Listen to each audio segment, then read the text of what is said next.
Oh yeah, braver. we're gonna be braver. We're backing down.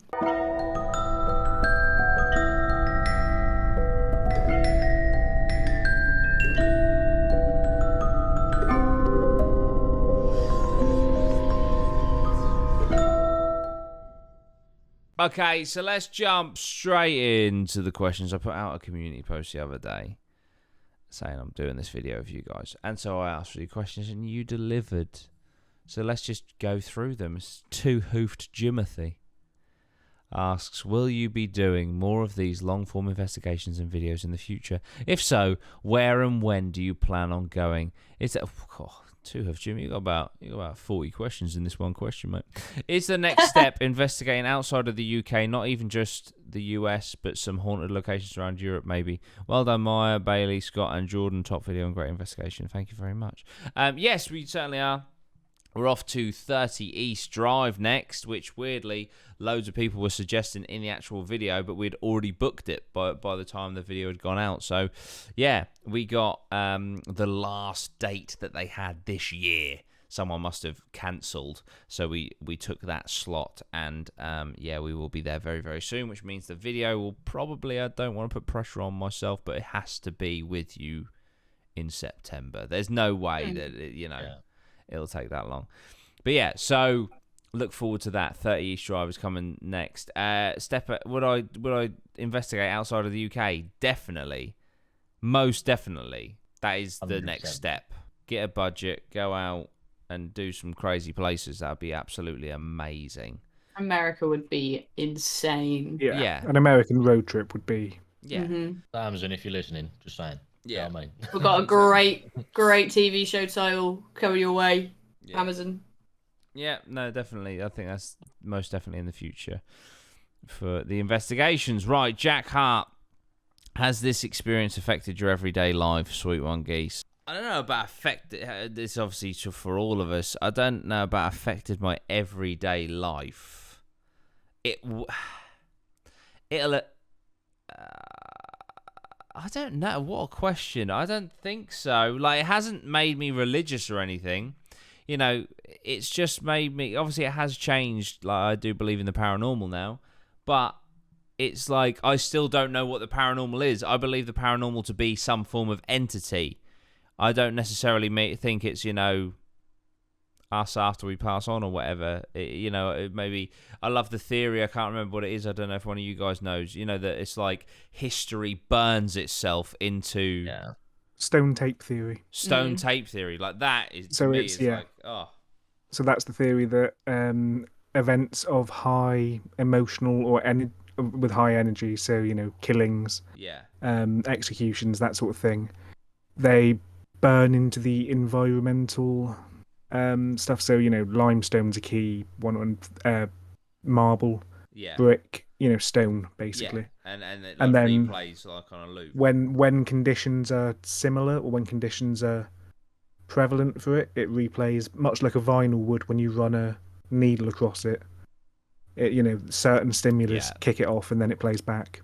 Yeah, see, stuff like that could be, or demons and stuff. I know obviously like the biblical sense, but it could have just been, 2,000 years ago they were trying to make sense of these things that exist on the, but aren't quite on this plane of existence. I don't know. But yes, I wouldn't say it's affected my daily life, but it has affected my life. What about you guys? Day to day, definitely not.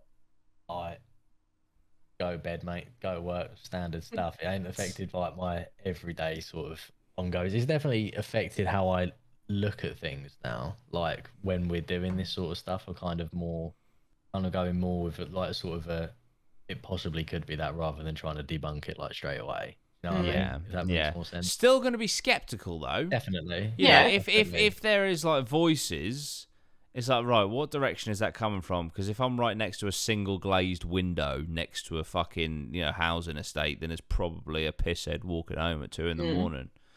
But yeah, if it's like disembodied voice coming from like a fucking bathroom in the middle of a building, then it'll be like, okay, that's a bit weird. I think like in regards to like it affecting day-to-day life, other than the fact that we like literally talk about it every day, and have done since we left like a month ago, I don't think anything's like followed us or anything like that. I don't think that any of us got any attachments, nothing like that, which I'm very thankful for because no, thank you. But you know, other than talking about it a lot, I don't lose sleep over it. When the first night we got back, I think me and Scott both said we really struggled to sleep. Yeah. But you know, it was hard. You know, it was hard work. You know, it was fucking. Nap. Oh, honestly, that drive home was the most traumatic thing in my life, and then getting home and trying to sleep was just nightmare after nightmare after nightmare. And I know you've had the same, Scott. Mm-hmm. Yeah, so I had, I think, probably 2 nights afterwards. They weren't like massively horrifying. It was more it replaying in my head, which meant, you know, waking up at the point where I was running away in the actual thing. It was just waking up going, yeah, no, still don't like that. But it was, you know, it wasn't too intensive. And then obviously after I sort of finished processing, I think it was just processing it, really, processing what happened, and just coming to terms with everything we experienced. So yeah, I think every day, probably not. Yeah. But talking about dreams, just a quick one. What was that dream you had about us at 30 East Drive, Scott? If you care to share. So basically, we all got murdered by Fred the Poltergeist. You dreamt that we all die at 30 East Drive. Tell them how we die as well, because it's horrendous. I cannot remember that now. You sent it to me in a voice note. I sent it to you in a message, I think. I think Bailey got thrown out of a window. Yeah. You drowned. You got drowned in the bath. And Jordan got thrown down the stairs. Yeah. Nice. Bailey got thrown out a window. Nice. I got drowned in the bath, and you had your neck snapped. Oh, you've definitely that was a weird dream. I sort of woke up like, yeah, that's not going to happen. Yeah, I'm not standing near any. Unless this is what the Estes method Scott You're in Trouble was talking about. He was actually talking to all of us. And it said house. Oh, that's it. That was a weird dream to wake up from. Finn says, what was the most horrific / scariest part of the night for you all individually that made you consider or certain there is something else paranormal or something else where with you in the ramen? Sorry, I just butchered his question, but I'm going to quickly answer because I've literally, you know, milked it really. The mirror has most definitely was the scariest. It was the most horrific, and it has changed my views. What about you guys? Scariest point for me, probably it's probably the mirror, to be fair, because it's probably the only time where I wasn't behind the camera, so I was kind of in it. In that experience, I was amongst everything when it was going on. So probably the mirror for me. Yeah. I would say the Estes method, like without a doubt. Not only like being in it and like watching the responses we were getting with yours, Jordan, but then weeks later watching mine back and seeing the answers, the direct answers that we were getting. That was horrific. Weirdly, I think for me, probably the pendulum. Really? You'd think the Estes method obviously freaked me out. Yeah. But I feel like the pendulum pushed me over. I mean, you could see from the end of the pendulum clip, I was basically sprinting out of the building. Yeah, because it was sort of the Estes method. Because I think you were so freaked out by the Estes method, it sort of drew me back a little bit. To the extent I was sort of like, I'm more invested in you at this point to see how negatively you're being impacted by it.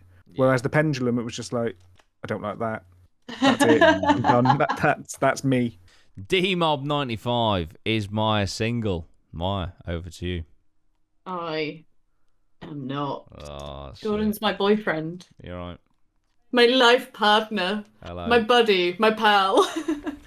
My good time boy. He's my pal. He's my homeboy. My rotten soldier. He's my sweet cheese. My good time boy. Mandy Jansen. I want to know if Maya felt like puking when that crow kept looking at her, because I would have been sick. Also, what was going through your head, Jordan, when you heard Scott You're in Trouble? Because the look on your face before you said that was priceless. Maya, were you going to throw up with the crow? That is my go-to saying, to be fair. I'm going to throw up. But, like, honestly, because I've seen that crow in so many videos and I've tried to debunk it so many times in the past, actually seeing it and seeing it focusing on me, I was just so excited. Like, I was like, okay, this is actually not wind in the room because none of us are moving, and it's actually looking at me. I was more flattered than scared, to be honest. I was like, he likes me. What was going through my head when I heard Scott, you're in trouble, was actually basically it was like, oh fuck, I really don't want to tell him this because this is gonna fuck him up, because it would fuck me up. So that face was like, I don't want to tell. Don't want to tell him. Don't want to tell him. That was what that face was. Bandicoot Hoovian. Is there a way of making it so we can hear what you hear during the spirit box? Yes. Scott has discovered a way to record it, so next time there will be a recording of the spirit box playing alongside. Happy days. Tyree Street. Does this experience make you more or less excited for explorations in the future? For me, it makes me more excited. What about you guys? 100%, mate. Like, so much more buzzing because now, like, we've been to somewhere like the Ram and we know, like, we've got that building to ourselves, and this is all the time that we have is strictly just not worrying if anyone's gonna like bowl in us like some homeless man or something. Yeah, it makes me a lot more excited to know that all the time that we spent there, we can put everything that we can into what we're trying to prove here. So a lot more excited.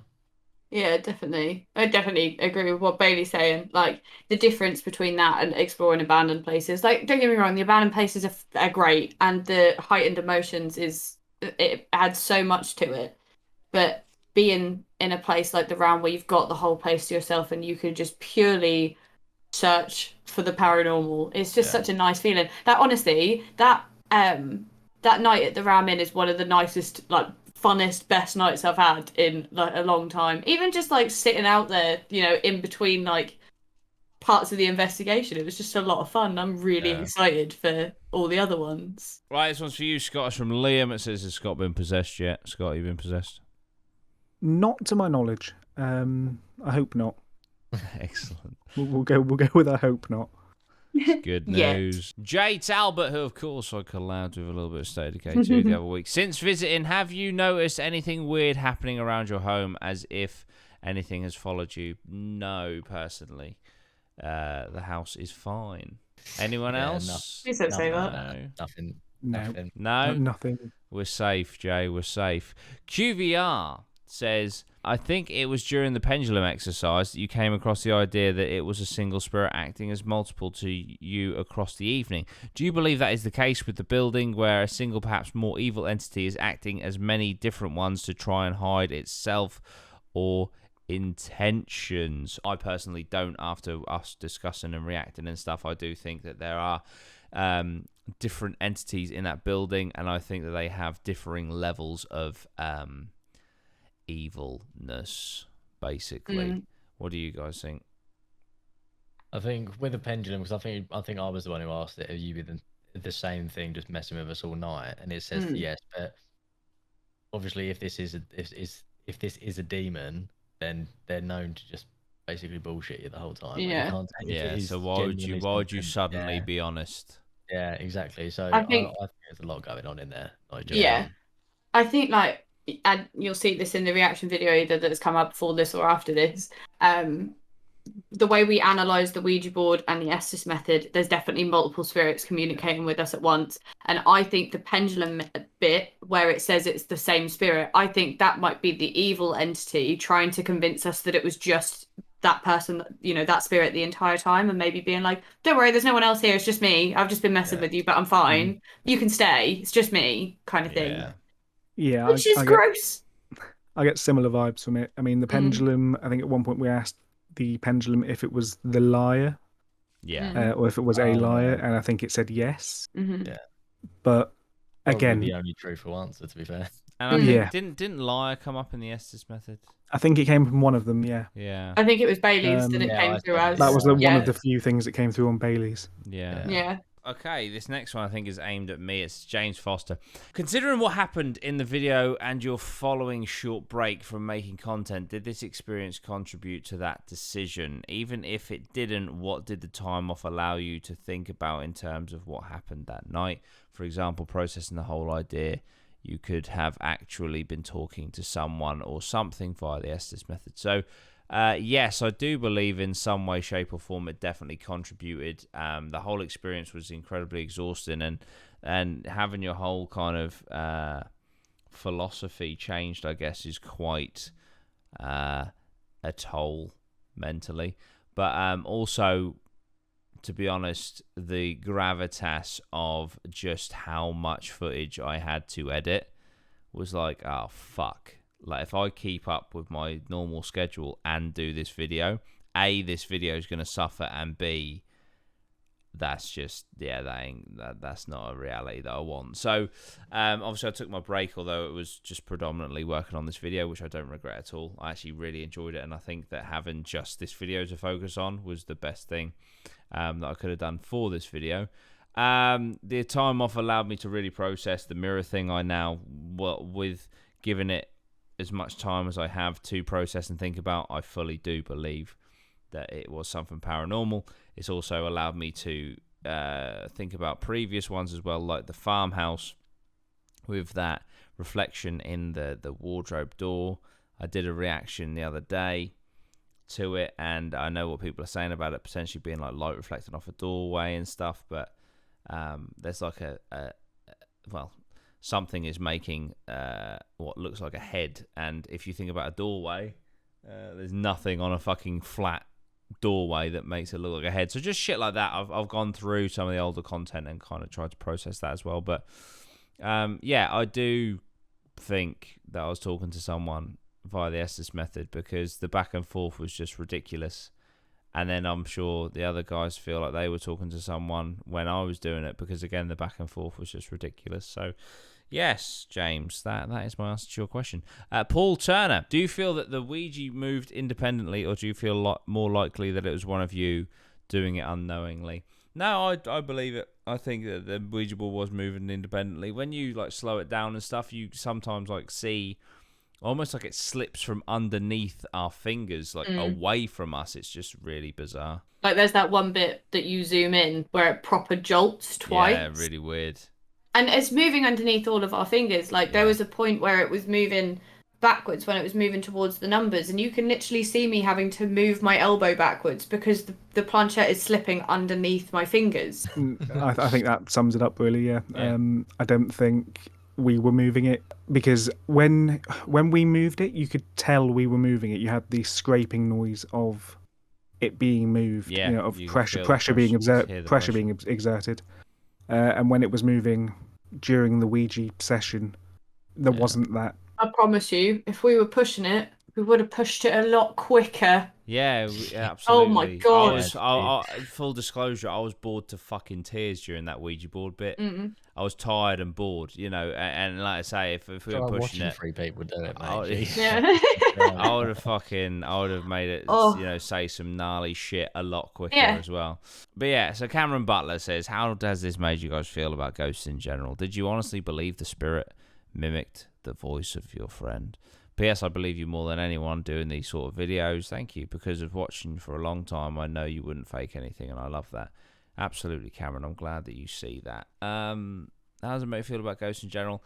Yeah, I mean, again, like, I've got my proof and stuff, but it's still, like, it could just be things that we don't understand. It doesn't necessarily mean that, like, when we pass over, we become ethereal, see-through versions of ourselves, or it could be I've forgotten what it is. What is the effect again? The stone tape theory. Stone tape theory. It could be that. It could be all sorts of things. But because apparently, what we can perceive in this universe is like looking into a football stadium through a keyhole. So we see fuck all. So that could be just different things on different planes of existence that sometimes bleed through into our plane of existence. And yes, I did believe honestly that the spirit mimicked Scott's voice. Yeah, I think I can quite easily say that I believe it a lot more now. Yeah, for sure. Like when you're there in the moment, and you physically have something in front of you that you can't explain. What else you put it down to? Yeah. You know what I mean? Yeah. Absolutely. Yeah, definitely. I agree. Yeah. 100%. Yeah, I think I'm the same with it. It's reaffirmed things. You know, it was going into it. It was I believe, but not strong. Like I'm skeptical, but I think there's something. Yeah. Now it's I know there's something. Mm. Yeah. It's just a question of what. Yeah, absolutely.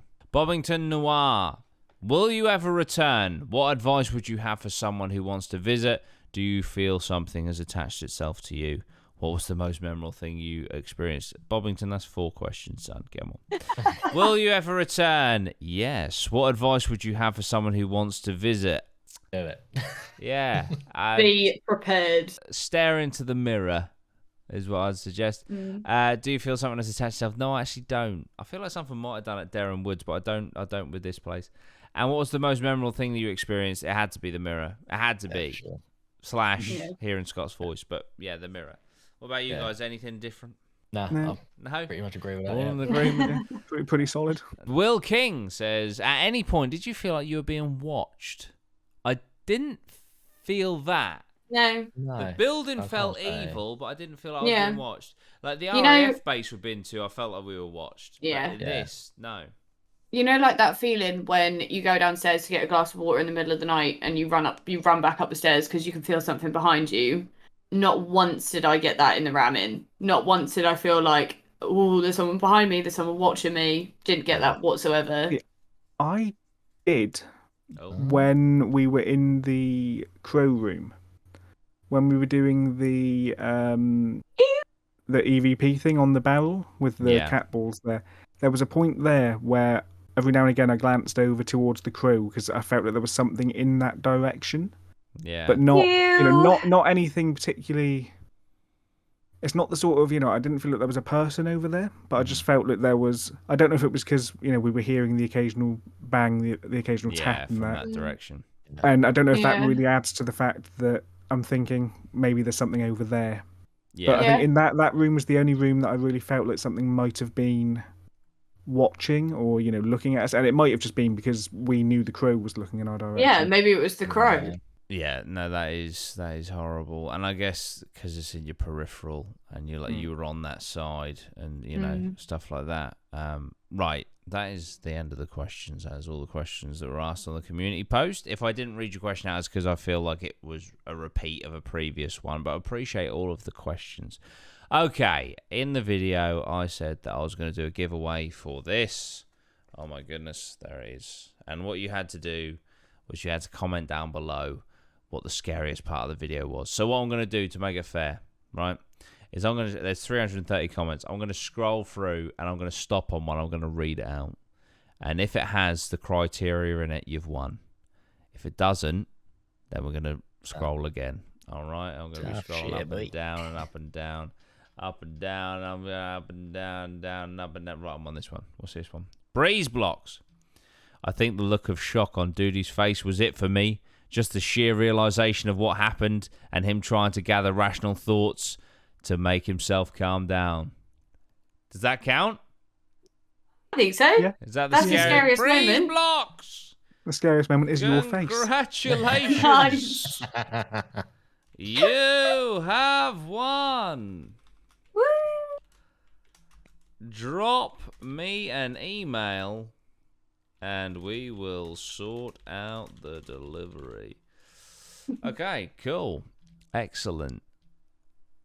And reply. There we go. Now, hopefully he replies. If he doesn't, I'll give you a week and then I'll pick someone else. But I'm sure you will. I'm sure you will. But yeah. Okay, so that was the Q&A. That was fun. I feel like we should do this for every investigation. Mm-hmm. Have a set of questions and then we will answer them for you, all of your burning questions. Live stream could be quite Live fun. stream could work as well. Yeah, most definitely. Probably a little bit better than than this format. I've been thinking about a live stream, like as in doing like a 20-minute live stream from location, like just a 20-minute up and down sweep. Yeah. I just the logistics. I'll have to do it on my phone, and then I don't know if I'll be able to see the comments. But then, do you need to see the comments? No. It's just literally just live streaming a sweep, like boom, and then that's kind of like a taster, and then they're like, oh my god, they're there, and then a few weeks you later, have you got how many followers you got on TikTok? like 5,000. Yeah, smash your TikTok live, mate. That's a great shout. TikTok live. Yeah. Okay. Yeah, we'll think about it. What do you guys think? Let me know down below, and we will maybe add that to the arsenal of things that we do on our investigations. All right, sweet. Well, thanks again, guys, for joining me. I really appreciate it. That wraps up the Ancient Ram Inn. That's it. I'm going to stop milking it now. All right. Let's go back. I feel like we didn't shoot ourselves in the foot, but like for a proper organised paranormal investigation, we started with the most haunted location in the UK. I feel like I made up. Now we're off to number 3, and it's just like, oh, it's not number 1. I'm more excited for East Drive than I am, to be fair. Yeah, East Drive is got sofas that look more comfortable. Although most haunted had a fucking kitchen knife sticking out of it. I mean, poor Stu. Poor Stu got keys launched at him. Yeah. Well, didn't Carl die? Oh yeah. Carl died. We're meant to die. Well, we're gonna die as well, so it's gonna be fun. Yeah. Look forward to us dying. That's gonna be great. Quick little thing to add: we're gonna be much. Oh yeah. Braver. We're gonna be braver. We're backing down. It's like, do you want to kill me? And then it says yes, rather than being like, well, that's it, close it down. It's like, well, do it then, you pussy. Do you know what I mean? It's going to be like that. It's going to be a bit more like that. I ain't leaving that building unless I get fucking dragged down the stairs. The only way I'm leaving that building is in a body bag. You're not going down the stairs. Jordan's going downstairs. That's it, head first. Oh yeah, of course. My neck's getting snapped. Yeah. That could happen down the stairs, to be fair. Yeah. Yeah. It's true. That's true. That's true. Outside, mate. Yeah, the express I'm going to drown, so that'll be fun. Yeah. Well, imagine like just randomly, like, you know what, guys, I fancy a bath. It's like, well, considering your prediction, I don't know if that's wise. The drowning is what woke me up. Oh, bless me. Was that sorry? The drowning is what woke me up. I woke up in a hot sweat after drowning in my dream. Not after seeing us 3 perish. Well, apparently, I went for a bath after that. Yeah, how weird. Well, I wasn't in the bath. I was in the bathroom. That's it. No, Scott's getting possessed. He does it and then has a bath to detox from himself from it, and then fucking just goes under. Oh, I said triple homicide, suicide. That's it. That's how it ends. Fucking call me out, Jesus. You weren't running in with plans. Right, look forward to it, guys. Oh my god, that was a shiny angle. Look at that. I hope that's white balance. Right, see you later, sweet monkeys. Oh shit, I didn't mean to close the fuck. Shit.